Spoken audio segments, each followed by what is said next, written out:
Speaking of the Big Ten, CJ Stroud, Big Ten quarterback, back in the state of Ohio for the first time since his college days.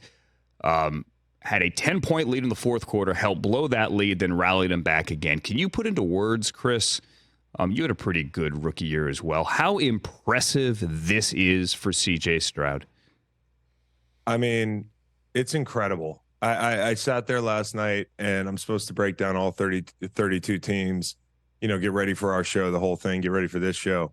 I spent like an inordinate amount of time watching that game. I just 3 times probably on End Zone, and watching the sideline view, watching guys get open, by time, but more than anything, CJ Stroud off schedule. You never blink with him because of that turnover margin. He doesn't turn the ball over. He did yesterday, but like early in the game, he almost threw a pick to Logan Wilson. Logan was mugged up, bailed out. Just unflappable, whether it's coming back from that, like, oh, crap, okay, this is that Lou Anarumo defense. I got a little taste of it. Now let's go to work. Or, the pick late, coming back and engineering that drive. Or, let's not forget that drive. The first play is a huge chunk to Tank Dell that he drops. And a lot of young players might go in the tank after that, but he hits Schultz.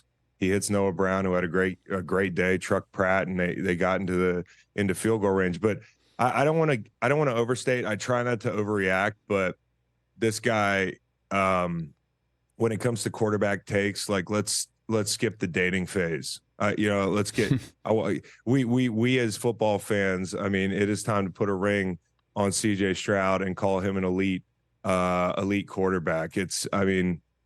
I don't want to overreact, but the throws I see him make, there's only like 2-3 guys in the league that can make these throws. I mean, it's incredible. And, he hadn't done this on the road.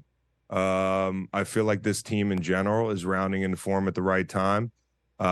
Devin Singletary was huge for them yesterday. Come out, run the ball right away. Chris, they ran it. They gave huge. Devin Singletary the ball 30 times. It was like a Joe Gibbs 1988 game. Yeah, no, it was incredible. And Singletary, you don't think of him maybe, because of the way he can catch the ball in the backfield and the way teams have used him in the past. Maybe some people don't think of him as a feature back, but this guy's a good player and might be the flavor they need. Their run game with what Slowick had chefed up yesterday was great. And I think for the Bengals, missing Sam Hubbard is a big deal. Missing Sam Hubbard's a big deal. Up front, you're going to rely on, Sample and a rookie, the Murphy kid from Clemson, to stop an offensive line who's been pretty good, even though they haven't been able to run the ball. And I think at different times in the game, the run game really hurt them. But more than anything, for CJ to go on the road in November, Kevin Harlan on the call, I mean, it just felt like playoff football. And he went and put one of those under his belt. I think he's going to be somebody we watch. I was driving home yesterday, like, my kids are going to be in college. We're going to still be talking about CJ Stroud. We're going to be watching football on Sunday, watching CJ Stroud play deep into the playoffs. That's the kind of guy he is. Yeah. And last week we had Dario Ogunbowale on Friday, and he said, like, guys break the huddle fourth quarter. I mean, he said we basically run to the line because we know the play is going to work. We have that much faith in the guy. And it's amazing what confidence and faith and belief in that quarterback or that coach can do. Catch the Rich Eisen Show every single day on the Roku channel, 12 to 3 Eastern, for free.